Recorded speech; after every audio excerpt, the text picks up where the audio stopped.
జగన్మోహన్ రెడ్డి గారిని గద్దె దించడానికి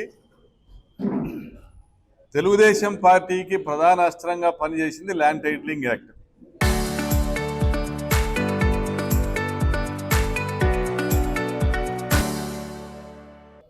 land titling యాక్ట్లో జగన్ గారు కొత్తగా తీసుకొచ్చింది కానీ చేసుకొచ్చింది అని ఏం లేదు. చంద్రబాబు మిత్రమండలి అయినటువంటి బీజేపీ సహిత ఎన్డీఏ ప్రభుత్వము 2019-24 మధ్య ల్యాండ్ టైటిలింగ్ యాక్ట్ని 29 జిల్లాల్లో ల్యాండ్ టైటిలింగ్ యాక్ట్ని 29 జిల్లాల్లో కూడా ఇంప్లిమెంట్ చేస్తూ వచ్చింది. అది బాగా ఆ ల్యాండ్ టైటిలింగ్ యాక్ట్కి సంబంధించి రీసర్వే కార్యక్రమం బాగా కొనసాగించిన వారికి ఇన్సెంటివ్స్ ఇచ్చింది. అందులో భాగంగా ఆంధ్రప్రదేశ్ రాష్ట్రానికి 400 కోట్ల ఇన్సెంటివ్స్ ఇచ్చింది. 400 కోట్ల ఇన్సెంటివ్స్ ఇచ్చింది. ఇది ఈరోజు చంద్రబాబు ఉన్నటువంటి కూటమి ప్రభుత్వమే. ఆ రోజు కూడా కేంద్రంలో అధికారంలో ఉన్నింది, వాళ్ళే ఆ రోజు ఇన్సెంటివ్స్ ఇచ్చారు. మరి పవన్ కళ్యాణ్ గారు, ఈ మధ్య ఆయన పేరు పవన్ కమల్ హాసన్ అని కూడా అంటా ఉన్నారు. పవన్ కళ్యాణ్ గారు ఈ ల్యాండ్ టైటిలింగ్ యాక్ట్ గురించి ప్రత్యేకించి కోస్తాంధ్ర ప్రాంతంలో చాలా ఇది దుర్మార్గమైనటువంటి ఒక పథకంగా అభివర్ణించుకుంటూ వచ్చినారు. అంటే పాస్ పుస్తకాల పైన జగన్మోహన్ రెడ్డి గారి ఫోటో ఉంటుంది, అదేవిధంగా ఏదైతే సర్వే రాళ్లపైన జగన్మోహన్ రెడ్డి గారి ఫోటో ఉంటుంది, కాబట్టి ఈ భూములన్నీ జగన్మోహన్ రెడ్డి గారు ఆక్రమించుకుంటారు, ఈ భూములు మీవి కాదు, మీ భూములు మీవి కాదు, ప్రభుత్వానివే లేదా జగన్మోహన్ రెడ్డివే అనేసి ప్రచారం చేసుకుంటూ వచ్చారు. మరీ ముఖ్యంగా ఇంతటి దుర్మార్గమైనటువంటి ఈ ప్రభుత్వాన్ని కూలదోయాల ఈ ల్యాండ్ టైటిలింగ్ యాక్ట్ను మేము రాగానే రద్దు చేస్తామని ప్రచారం చేసుకుంటూ వచ్చారు. అంటే ప్రజలకి నరనరాల్లో కూడా అబద్ధాల్ని నిజంగా వర్ణించి ప్రచారం చేసి జగన్మోహన్ రెడ్డి గారి క్యారెక్టర్ అసాసినేషన్ చేసి వైఎస్ఆర్ కాంగ్రెస్ పార్టీ పలు విధాలుగా సంక్షేమ పథకాల ద్వారా కానీ అభివృద్ధి కార్యక్రమాల ద్వారా కానీ ఈ రాష్ట్రానికి ఎంతో మేలు చేస్తే ఆ మంచిని కూడా మర్చిపోయి ప్రజలు తెలుగుదేశం పార్టీకి ఓట్లు వేసే విధంగా అంత గొప్పగా విష ప్రచారం చేశారు. పవన్ కళ్యాణ్ గారు కావచ్చు, అచ్చెన్నాయుడు కావచ్చు, నారా లోకేష్ కావచ్చు, చంద్రబాబు నాయుడు గారు కావచ్చు. మరి ఇదే ల్యాండ్ టైటిలింగ్ యాక్ట్ను దీన్ని రిపీల్ చేస్తాము అనేసి తెలుగుదేశం ప్రభుత్వం ఏర్పడినాక, అంటే కూటమి ప్రభుత్వం ఏర్పడినాక 24లో శాసనసభలో బిల్లు ప్రవేశపెట్టినారు, repealing of land titling act అని. అంటే దీన్ని వాపసు తీసుకోవాలని ఏకగ్రీవంగా తీర్మానం చేసినారు. పోనీ తీరా జరిగింది ఏంటంటే ఎక్కడ కూడా బీజేపీకి ఒక లేఖ కూడా రాయాలి చంద్రబాబు నాయుడు కానీ, పవన్ కళ్యాణ్ కానీ, ఈ ప్రభుత్వం కానీ ఈ ల్యాండ్ టైటిలింగ్ యాక్ట్ను దీన్ని రద్దుపరచండి, దేశవ్యాప్తంగా అమలు చేస్తూ ఉండేది కేంద్రంలో ఉన్నటువంటి బీజేపీ టీడీపీల కూటమి ప్రభుత్వమే. మరి ఈరోజు కూడా అది కొనసాగుతూ ఉంది. మొన్న పెమ్మసాని చంద్రశేఖర్ గారు రాష్ట్రంలో ఇది జగన్ గారి హయాం నుంచే మొదలయ్యింది, కేంద్రంలో 29 రాష్ట్రాల్లో కూడా ల్యాండ్ టైటిలింగ్ యాక్ట్ అమల్లోకి వచ్చింది 2022 నుంచి మోడీ గారు తీసుకొచ్చారని మోడీ గారిని పొగిడి జగన్ గారి హయాంలోనే దీన్ని తీసుకొని వచ్చారు. రాష్ట్రంలో రీసర్వే పూర్తి అయిందని కూడా చెప్తూ దీనివల్ల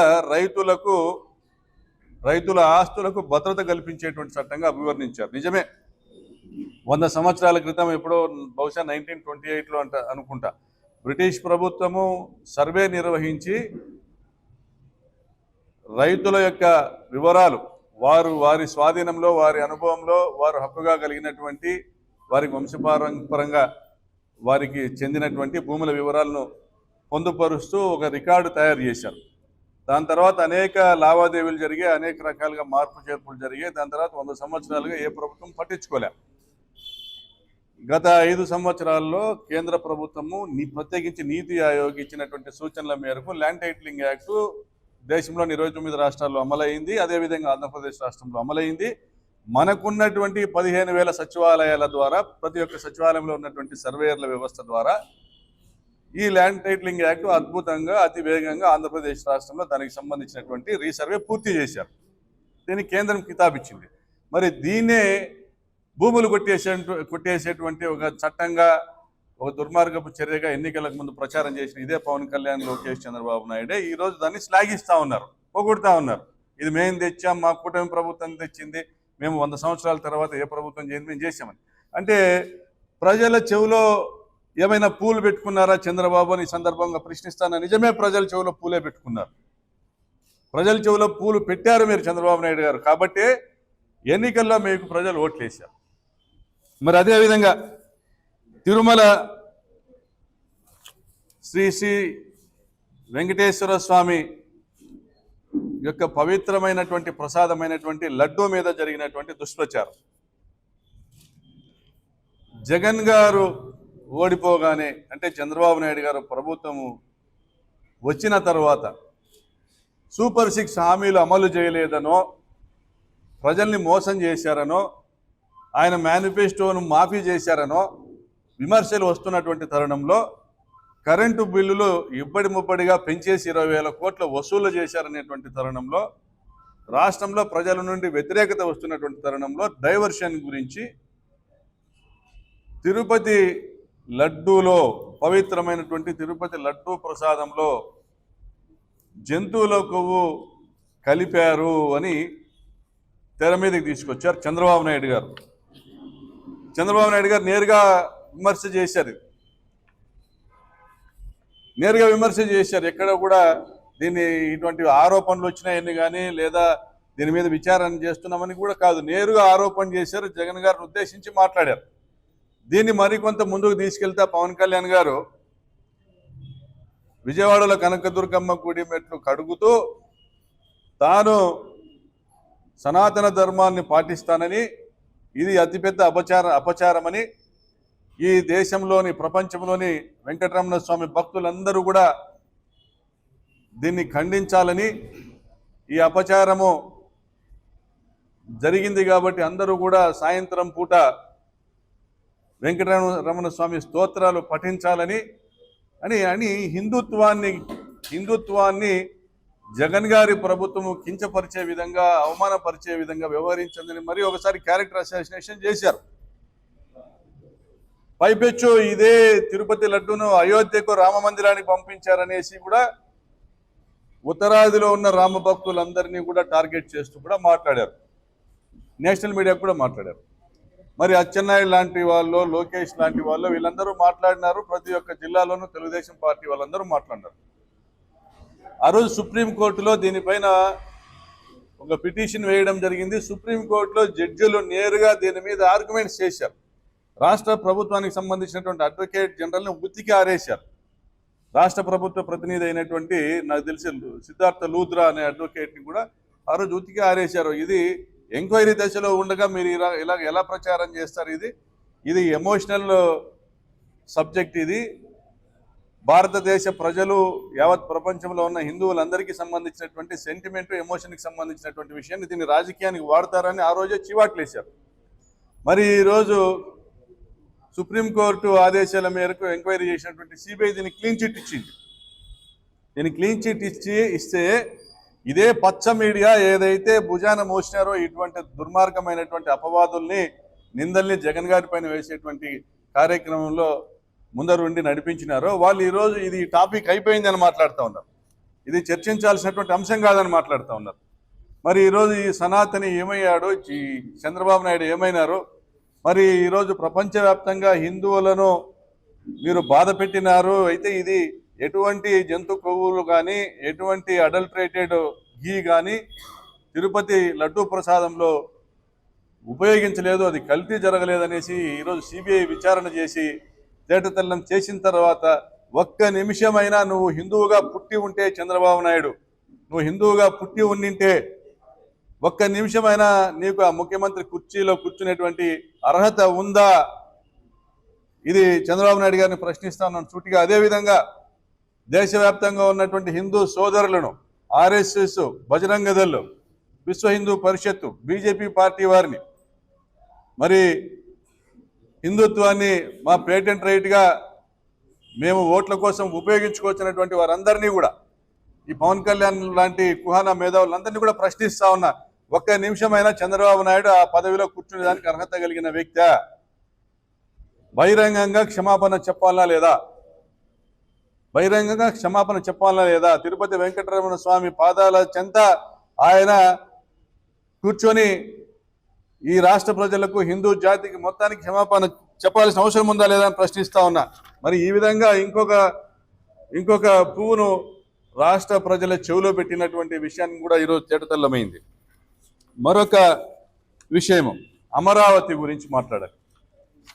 మొన్న రాయలసీమ లిఫ్ట్ ఇరిగేషన్కు సంబంధించి ఏదైతే జగన్ గారు తీసుకొచ్చినటువంటి ప్రాజెక్టు రాయలసీమ ప్రాంతంలో 10 లక్షల ఎకరాల ఆయకట్టుకు నీళ్ళు ఇచ్చేటువంటి ఎస్ఆర్బిసి, తెలుగంగ, గాలేరు నగరి, కేసీ కెనాళ్లకు సంబంధించినటువంటి ఆయకట్టుకు నీళ్ళు ఇవ్వడానికి ఇది ఒక స్టెబిలైజేషన్ ఆఫ్ సోర్స్గా మాత్రమే రాయలసీమ లిఫ్ట్ ఇరిగేషన్ స్కీమ్ తీసుకొచ్చాం. ఇది కొత్త ప్రాజెక్ట్ కాదని జగన్ గారు పదే పదే చెప్పినప్పటికీ గ్రీన్ ట్రిబ్యునల్లో, నేషనల్ గ్రీన్ ట్రిబ్యునల్లో ఏదైతే పెండింగ్ ఉందో, ఏదైతే తెలంగాణకు సంబంధించినటువంటి తెలుగుదేశం పార్టీ రైతులు ఎన్జీటీకి పోయి స్టే తెచ్చారో ఈ ప్రాజెక్టు మీద, ఆ ఎన్జీటీలో వాదనలు వినిపించాల్సినటువంటి చంద్రబాబు ప్రభుత్వం వినిపించకపోగా ఈ ప్రాజెక్టును స్వయంగా చంద్రబాబు గారు అడ్డుకోగా, మరి ఒక చీకటి ఒప్పందము రేవంత్ రెడ్డి గారి మధ్య, చంద్రబాబు నాయుడు గారి మధ్య జరిగిందన్న విషయం సమాజానికి బయటికి రేవంత్ రెడ్డి గారే స్వయంగా అసెంబ్లీలో మాట్లాడి తెలియజేయడంతో, రాయలసీమ లిఫ్ట్ ఇరిగేషన్ ప్రాజెక్టు నేనే ఆపించాను చంద్రబాబు నాయుడుకి చెప్పి అనేసి ఆయన మాట్లాడడంతో ఇది ఒక చర్చనీయాంశమైనటువంటి విషయంగా ప్రజల్లోకి వచ్చింది. మరి ఈరోజు ఇటువంటి సందర్భంలో జగన్ గారు రాయలసీమ లిఫ్ట్ ఇరిగేషన్ యొక్క అవసరాల గురించి కూడా చర్చిస్తూ, రాయలసీమలో వెనుకబాటు తనాన్ని గురించి కూడా ఆయన ప్రశ్నిస్తూ అమరావతి గురించి కొన్ని వ్యాఖ్యలు చేశారు జగన్ గారు. దాంట్లో తమకు ఏది కావాలో అది, జగన్ గారి ఉద్దేశము అమరావతి నుంచి వచ్చేటువంటి ప్రతి ఒక్క రూపాయి ఆదాయము రాష్ట్ర ప్రజలకు చెందాలి, రాష్ట్ర ఖజానాకు రావాలి. కాబట్టి 30,000 అయినా, 40,000 అయినా, 50,000 ఎకరాలైనా ప్రభుత్వ భూముల్లో రాజధాని నిర్మించాలా, లేదా ప్రభుత్వ భూములు ల్యాండ్ అక్విజిషన్ యాక్ట్ ద్వారా కొనుగోలు చేసి రాజధాని నిర్మించాలని భావించారు. అదే చెప్పుకుంటూ వచ్చారు. తాను ఏ రోజు రాజధానికి వ్యతిరేకం కాదని కూడా చెప్పుకుంటూ వచ్చారు. పోనీ ఆ ప్రాంతంలో రాజధాని పెట్టడానికి కూడా తాను వ్యతిరేకం కాదని కూడా చెప్పుకుంటూ వచ్చారు. మరి ల్యాండ్ పూలింగ్ అనేటువంటి ఒక యాక్ట్ తీసుకొని రావడం వెనక లక్షల కోట్ల దోపిడీకి ఉన్నటువంటి కుట్ర అన్న విషయాన్ని తెలియజెప్పలేకపోయింది వైఎస్ఆర్ కాంగ్రెస్ పార్టీ. ఇది ఒక రాజధాని, 3 రాజధానులు అనేది సమస్య కాదు. ఎవరు కూడా విజయవాడ ప్రాంతంలోనే, అమరావతి ప్రాంతంలోనే రాజధాని నిర్మాణానికి ఎవరు వ్యతిరేకం కాదు. చంద్రబాబు గారు తలపెట్టినటువంటి దోపిడీకి మాత్రమే వ్యతిరేకమన్న విషయాన్ని ఆయన తెలియజెప్పే క్రమంలో చంద్రబాబు గారు ఒక ప్రచారాన్ని తీసుకొని వచ్చారు. జగన్ గారు అమరావతికి వ్యతిరేకమని. నేను ఈరోజు ప్రశ్నిస్తా ఉన్న, రాష్ట్రంలోని 13 జిల్లాల ప్రజల్ని ప్రశ్నిస్తా ఉన్న, ఈ రాష్ట్రంలోని సంపద ప్రతి ఒక్క రూపాయి కూడా 13 జిల్లాల ప్రజలకు సంబంధించినదే. 13 జిల్లాల్లోని ప్రజలు కడుతున్నటువంటి పన్నుల ద్వారానే ఈ రాష్ట్ర ప్రభుత్వము నడుస్తూ ఉంది. అభివృద్ధి కార్యక్రమాలకు కానీ, సంక్షేమ కార్యక్రమాలకు కానీ ప్రతి ఒక్క రూపాయి కూడా వినియోగించడము జరుగుతూ ఉంది. మరి చంద్రబాబు నాయుడు గారు ఈ మధ్య మాట్లాడింది ఒక మాట మీరు ఈ సందర్భంగా గుర్తు చేస్తా ఉన్నా మీకు అందరికీ కూడా. జగన్ గారు అమరావతి పూర్తి చేసింటే కనీసం రాష్ట్రానికి 5 లక్షల కోట్ల రూపాయల ఆదాయం వచ్చుండేది, లేదా ఆ మేరకు ఆస్తులు మిగిలి ఉండేటివని మాట్లాడారు. అంటే 35,000 ఎకరాల ల్యాండ్ పూలింగ్ యాక్ట్ ద్వారా ఏదైతే మీరు భూములు సేకరించారో చంద్రబాబు నాయుడు గారు, దాంట్లో 1450 గజాలు ప్రతి ఎకరాకు కూడా రైతుకు చెందుతుంది అన్నారు, డెవలప్డ్ ప్లాట్స్. మరి 35,000 ఎకరాలు మీరు గతంలో ఫేజ్ 1లో సేకరించినవి కానీ, ఇప్పుడు ఫేజ్ 2లో మీరు తలపెట్టినటువంటి 15,000 ఎకరాలను సేకరించే కార్యక్రమం, అంటే సమీకరించేటువంటి కార్యక్రమంలో కానీ మొత్తం 50,000 ఎకరాలకు కూడా ఆ రోజుల్లో మీరు సిఆర్డీఏ బిల్లు తీసుకొచ్చిన తరుణంలో 10 లక్షల రూపాయలకు మించి ఎకరా భూమి విలువ లేదు అక్కడ. పోనీ 20 లక్షల రూపాయలు ఇచ్చినా కూడా, 20 లక్షల రూపాయలు ఇచ్చిన, పోనీ 30 లక్షల రూపాయలు ఇచ్చినా కూడా ఈ 50,000 ఎకరాలకు సంబంధించి 15,000 కోట్ల రూపాయలు మాత్రమే ప్రభుత్వానికి ఖర్చు అయ్యేది. నిజంగా మీకు చిత్తశుద్ధి ఉంటే ఆ 15,000 కోట్ల రూపాయలు మీరు ఖర్చు పెట్టి 50,000 ఎకరాలను మీరు భూసేకరణ ద్వారా రైతులకు డబ్బు చెల్లించి ప్రభుత్వం కొనుగోలు చేసి ఉంటే ఈరోజు ఎకరానికి 2800 గజాల చొప్పున చంద్రబాబు నాయుడు గారు చెప్తున్నది గజం ₹1,00,000 పలుకుతుంది. దాని గతంలో హైదరాబాద్లో చేశాను, ఇక్కడ రిప్లికేట్ చేస్తానని చెప్తున్నారు.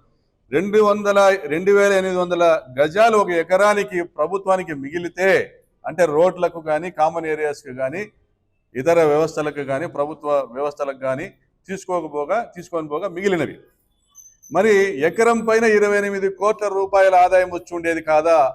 అంటే 50,000 ఎకరాల మీద 14 లక్షల కోట్ల ఆదాయం వచ్చి ఉండేది కాదా అని నేను ప్రశ్నిస్తా ఉన్నా.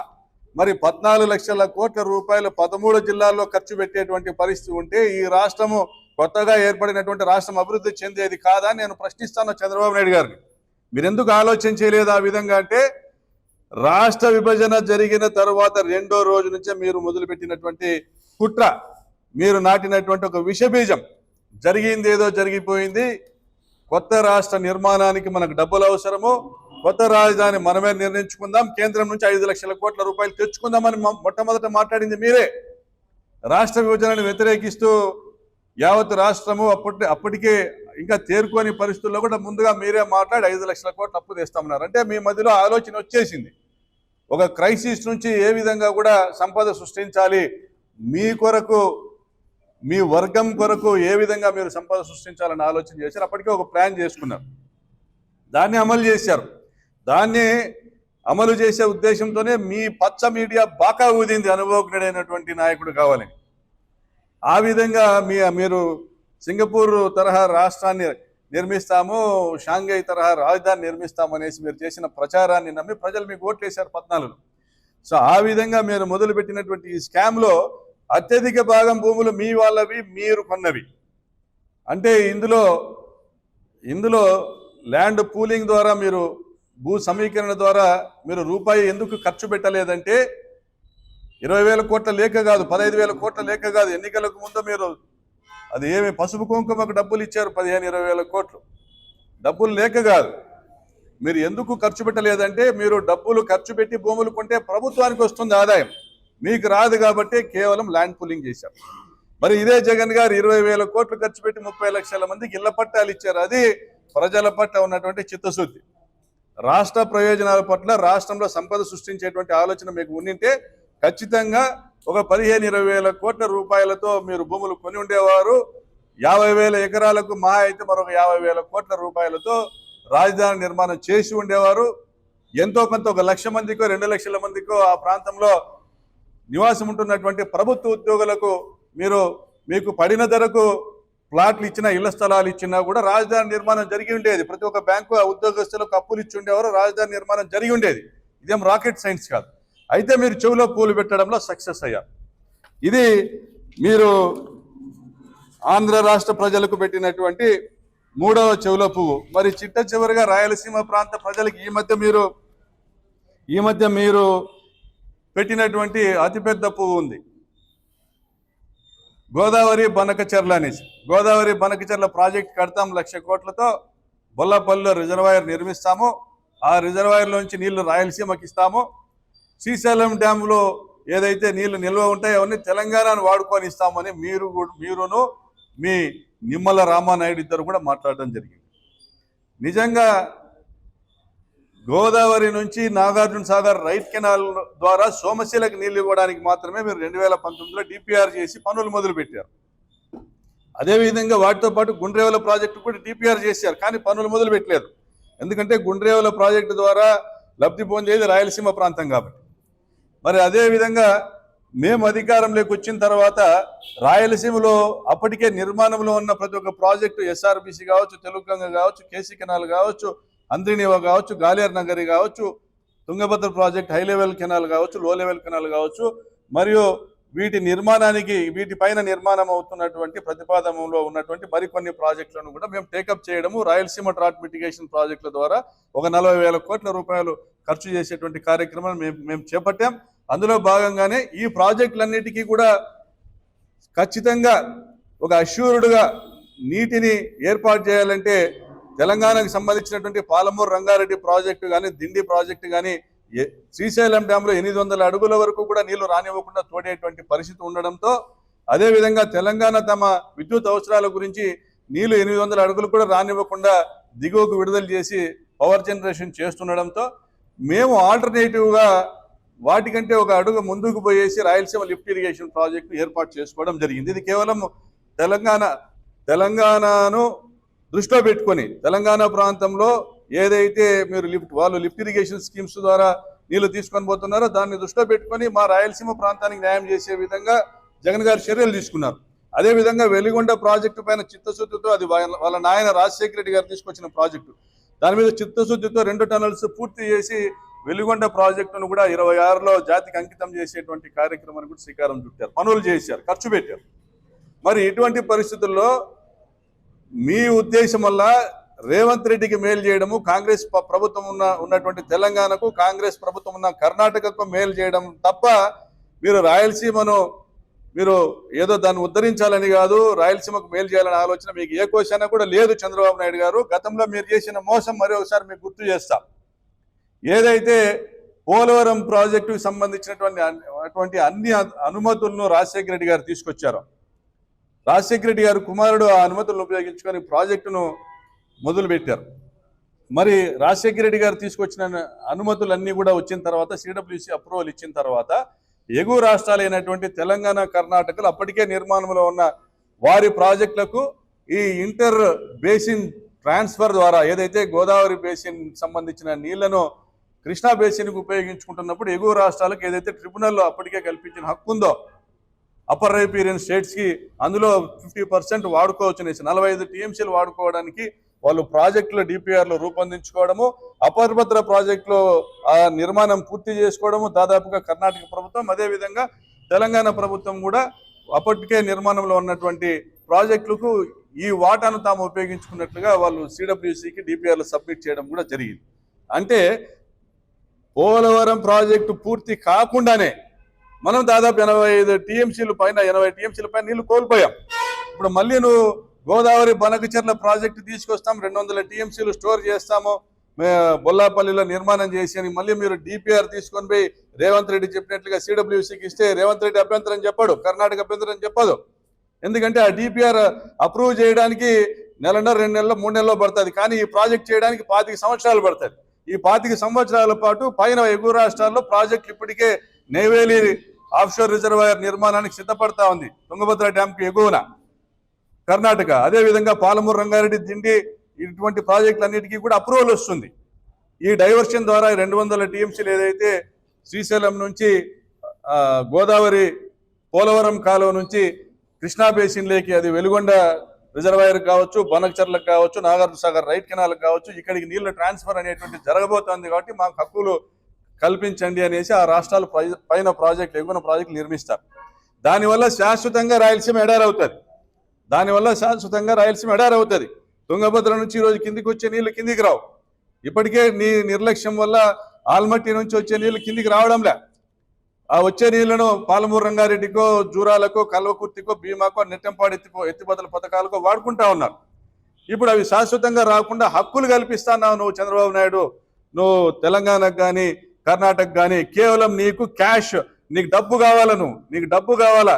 నువ్వు మెగా లాంటి కంపెనీలు తీసుకొస్తావు, హ్యామ్ ప్రాజెక్ట్ అంటావు, దాని 1,00,000 కోట్లు అంటావు, మొదలు పెడతావు, 2 లక్షల కోట్లకు 3 లక్షల కోట్లకు ఆ ప్రాజెక్టులు తీసుకొని పోతావు. జీవితకాలం డబ్బులు సంపాదించి పెట్టేటువంటి పథకంగా నువ్వు పనిన కుట్ర ఇది. నువ్వు రాష్ట్ర ప్రయోజనాలకు వ్యతిరేకంగా నువ్వు చేస్తున్న ద్రోహం ఇది. నువ్వు రాయలసీమ ప్రాంత ప్రజల్లో, నెల్లూరు ఒంగోలు ప్రాంత ప్రజల చెవులో పెడుతున్న పువ్వు ఇది. మరి ఇటువంటి దుర్మార్గుడైనటువంటి ఒక ముఖ్యమంత్రిని, వెంకటరమణ స్వామి యొక్క లడ్డు ప్రసాదాన్ని కూడా అపఖ్యాతిని తీసుకొచ్చినటువంటి ముఖ్యమంత్రిని వెంకటేశ్వర స్వామి క్షమించడు, హిందూ జాతి క్షమించదు, తెలుగు రాష్ట్ర ప్రజలు ఎవరు క్షమించరు. అతను రాజీనామా చేయాలని ఈ సందర్భంగా మేము డిమాండ్ చేస్తున్నాం. వైఎస్ఆర్ కాంగ్రెస్ పార్టీ, జగన్మోహన్ రెడ్డి గారు రాయలసీమ ప్రాంతానికి కావచ్చు, శ్రీశైలం డ్యామ్ మీద ఉన్నటువంటి ప్రాజెక్టులకు కావచ్చు ఆయన చిత్తశుద్ధితో కట్టుబడి ఉన్నారు. కాబట్టి ఆయన హయాంలో ఈ గోదావరి బనకచెర్ల ప్రాజెక్ట్ డిపిఆర్ రూపొందించబడినా కూడా ఈ రాయలసీమ ప్రాంతంలోనూ, నెల్లూరు ఒంగోలు ప్రాంతంలో శ్రీశైలం డ్యామ్ మీద ఆధారపడిన, కృష్ణా తుంగభద్ర జలాల మీద ఆధారపడినటువంటి ప్రాజెక్టులు పూర్తి హక్కులు కలిగేంత వరకు కూడా ఈ ప్రాజెక్టు ఇప్పుడు నిర్మాణం చేయాల్సినటువంటి అవసరం లేదని పక్కన పెట్టడం జరిగింది. కానీ నువ్వు డబ్బుల కోసము పక్క రాష్ట్రాలతో నీ స్నేహ సంబంధాలు వ్యాపార సంబంధాల కోసము మా గొంతు నిలిమేటువంటి ప్రయత్నం చేస్తున్నావు. కాబట్టి చంద్రబాబు నాయుడు గారు ఏ విధంగా నీ దుర్మార్గపు వ్యవహారం అంతా కూడా ప్రజల దృష్టికి ఈరోజు వెంకటరమణ స్వామి తీసుకొచ్చాడో అదే విధంగా ప్రజలు కూడా నీ దుర్మార్గాన్ని, నీ దోపిడీ విధానాన్ని, నీ మోసాన్ని కూడా గమనించి నేను గద్దె దించే రోజు త్వరలో వస్తుందని ఈ సందర్భంగా హెచ్చరిస్తా ఉన్నాను. చరిత్ర సృష్టించినోడు ఇప్పుడు ఆ చరిత్రని తిరగరాయబోతున్నాడు. అబద్ధాల గోడల్ని బద్దలు కొట్టి నిజాలను రాగా మీ ముందుంచబోతున్నాడు. నిజమైన వార్తల కోసం వెంటనే డౌన్లోడ్ చేసుకోండి రా యాప్ని.